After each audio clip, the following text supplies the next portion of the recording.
बिस्मिल्लाहिर्रहमानिर्रहीम। अच्छा जी, नेक्स्ट जो हमारा टॉपिक है वो है कि सीपीयू का रजिस्टर क्या होता है। तो रजिस्टर के बारे में मैं आपको पहले भी बता चुका हूँ कि ये एक हाई स्पीड मेमोरी होती है। कहाँ पर होती है? Inside the CPU. सीपीयू के अंदर हाई स्पीड मेमोरी होती है जिसे हम रजिस्टर कहते हैं। तो क्यों इस्तेमाल होती है? ये डेटा को स्टोर करने के लिए और डेटा और इंस्ट्रक्शन को टेम्परेरी तौर पर स्टोर करने के लिए। मैंने आपको एग्जांपल दी थी कि फ़ॉर एग्जांपल आप यानी कि बहुत सारी चीज़ें हैं, यानी खाने की कोई चीज़ है और आप क्या करते हैं कि बजाय इसके कि आप वहाँ से किसी डब्बे से उठा कर लाते हैं, आप क्या करते हैं अपने जेब में ही डाल लेते हैं। मैंने एग्जांपल दी थी आपको। तो सेम इसी तरह ये जो रजिस्टर होता है सीपीयू का, समझिए एक पॉकेट होता है। सीपीयू के अंदर जो मेमोरी होती है उसे हम रजिस्टर कहते हैं।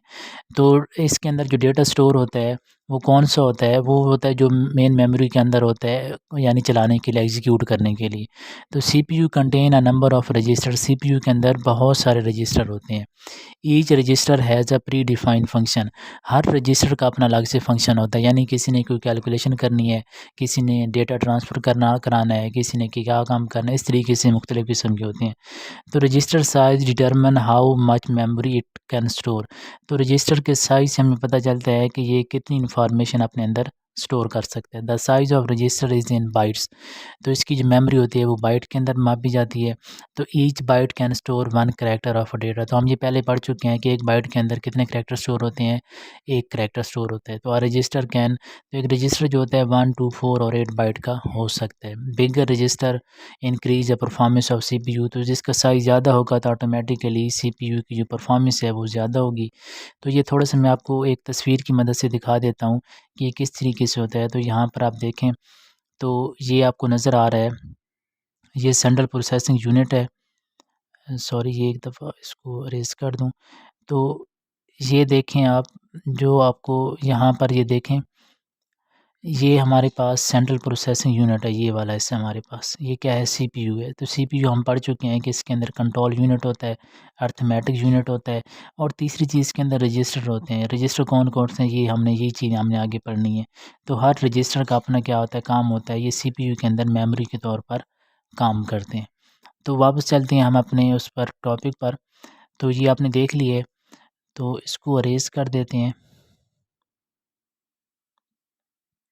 अच्छा जी, ये हम पढ़ चुके हैं। आगे हम देखते हैं कि इसकी जो पहली वो हमने पढ़नी है वो है स्पेशल पर्पज़ रजिस्टर। रजिस्टर 3 किस्म के होते हैं, बारी-बारी हम पढ़ेंगे। स्पेशल पर्पज़ रजिस्टर के अंदर सबसे पहला है प्रोग्राम काउंटर रजिस्टर। अब ये करता क्या है? Store the address of the next instruction to be fetched. तो अभी मैंने आपको पिछले लेक्चर के अंदर बताया कि जो एड्रेस वो जो इंस्ट्रक्शन है वो कैसे फेच होगी। फेच का मतलब होता है निकालना। कैसे सीपीयू जो होता है मेमोरी से वो इंस्ट्रक्शन फेच करके लेके आता है। तो वो जो डेटा जिस जगह पर पड़ा है उस जगह का जो एड्रेस है वो इसके अंदर स्टोर किया जाता है। यानी रैम के अंदर जो डेटा पड़ा हुआ है वो जिस जगह पर पड़ा हुआ है उस जगह का जो एड्रेस है वो सीपीयू जिस जगह पर स्टोर करता है उसे प्रोग्राम काउंटर रजिस्टर कहते हैं। When instruction is fetched the value of program counter is increment. तो अब काउंटर है, तो काउंटर का मतलब क्या होता है? गिनना। यूँ ही एक इंस्ट्रक्शन जो होती है वो निकाली जाती है तो उसमें एक इंक्रीमेंट होता है, तो वो उसको गिन लेता है कि 1 इंस्ट्रक्शन हो गई है, 2 हो गई है, 3 हो गई, इस लिहाज से। It now refer to the next instruction. फिर वो क्या करता है? अब नेक्स्ट इंस्ट्रक्शन के ऊपर चला जाता है।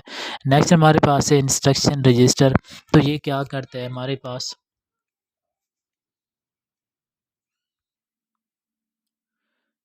तो नेक्स्ट क्या होता है? नेक्स्ट हम पढ़ते हैं कि इंस्ट्रक्शन रजिस्टर क्या होता है। तो इंस्ट्रक्शन रजिस्टर जो होता है वो क्या करता है? तो पहला जो है वो प्रोग्राम काउंटर वो क्या करता है? एड्रेस स्टोर करता है। तो उस एड्रेस से जो इंस्ट्रक्शन निकाल कर लाता है तो उस इंस्ट्रक्शन को स्टोर करवाने के लिए इंस्ट्रक्शन रजिस्टर होते हैं। यानी फॉर एग्जांपल कि एक इंस्ट्रक्शन है 2+2, तो 2+2 जिस जगह पर स्टोर होगी उसका एड्रेस स्टोर करेगा प्रोग्राम काउंटर, और 2+2 इंस्ट्रक्शन जो है उसको कौन स्टोर करेगा? तो इंस्ट्रक्शन रजिस्टर इसको स्टोर करेगा। तो नेक्स्ट हम अपने टॉपिक की तरफ चलते हैं। तो इसी तरह हम बारी-बारी इनको पढ़ेंगे। तो नेक्स्ट है हमारे पास मेमोरी एड्रेस रजिस्टर। अब मेमोरी एड्रेस रजिस्टर क्यों यूज़ होता है? तो register use to store memory address being used by the CPU. यानी सीपीयू ने जिस मेमोरी एड्रेस को पर काम कर रहा है, यानी कि जो जिस पर करंटली वर्क कर रहा है, तो उसका जो एड्रेस है उसको स्टोर करने के लिए मेमोरी एड्रेस रजिस्टर यूज़ किया जाता है। When CPU want to read and write data in the memory, it store address of the memory location in this register. तो जिस मेमोरी का, जिस जगह का डेटा जो होता है सीपीयू रीड और राइट करना चाहता है, उस मेमोरी का जो एड्रेस है, उस मेमोरी का जो एड्रेस है वो उस अपने अंदर क्या कर लेता है, जिस जगह पर स्टोर करता है उस लोकेशन को हम क्या कहते हैं, मेमोरी एड्रेस रजिस्टर कहा जाता है। नेक्स्ट हमारे पास है मेमोरी बफर रजिस्टर। तो use to store data coming from memory or going. तो ये वो डेटा स्टोर करता है कि जो मेमोरी यानी रैम की तरफ से जा रहा है, या रैम की तरफ से जो डेटा जा रहा है, तो उसके लिए हम इसको यूज़ करते हैं।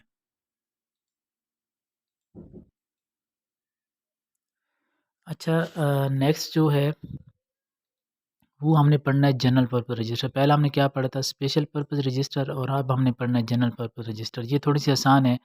तो इनके दो मकसद होते हैं, मैथमेटिकल और लॉजिकल ऑपरेशन करने के लिए ये रजिस्टर यूज होते हैं। अब मैथमेटिकल क्या है कि आपने प्लस माइनस करना है, कोई मल्टीप्लाई कराना है, वो मैथमेटिकल है। लॉजिकल क्या है कि दो चीज़ों को कंपेयर करना, यानी ए ग्रेटर देन है B, A less than B, A equal to not equal to, ये सारे जो हैं ये लॉजिकल ऑपरेशन होते हैं। तो these register part of C A L U. तो ये किसका हिस्सा होते हैं, अर्थमेटिक लॉजिक यूनिट का हिस्सा होते हैं। तो accumulator register is the general purpose register. तो ये रजिस्टर का नाम है अकामुलेटर। तो ये क्या होते हैं, जनरल पर्पस रजिस्टर होते हैं। तो ये कितने किस्म के होते हैं, तो ये 4 होते हैं, E X, B E B X, E C X और ई डी एक्स होते हैं। This the size of this register is 1 to 4 byte. इनका साइज़ कितना होता है, 1 से 4 तक होता है। 2 बाइट डेटा रजिस्टर। तो ये जो 2 बाइट डेटा रजिस्टर होते हैं, ये कौन से होते हैं, ए एक्स, बी एक्स, सी एक्स और डी एक्स। तो ये हम अब देखेंगे कि ए से क्या बनता है, बी से। तो ये आगे हम पढ़ते हैं। तो कंटेन 2 पार्ट ऑफ 8 बिट। तो ये 8 बिट के 2 पार्ट्स होते हैं। These parts are separately accessible. तो इनको यानी 8 बिट को आप अलग से एक्सेस कर सकते हैं और 8 बिट को आप अलग से। The lower order bytes are A L, B L, C L, D L. The higher order are, तो ये मैं तस्वीर से आपको समझाता हूँ कि किस तरीके से ये कह रहा है। तो अब ए बी सी डी से क्या बनता है, ए से अकामुलेटर, बी से बेस, सी से काउंट और डी से डेटा बनता है। अब हम तस्वीर की मदद से हम समझते हैं। पहले मैं इसको रेज़ कर दूँ।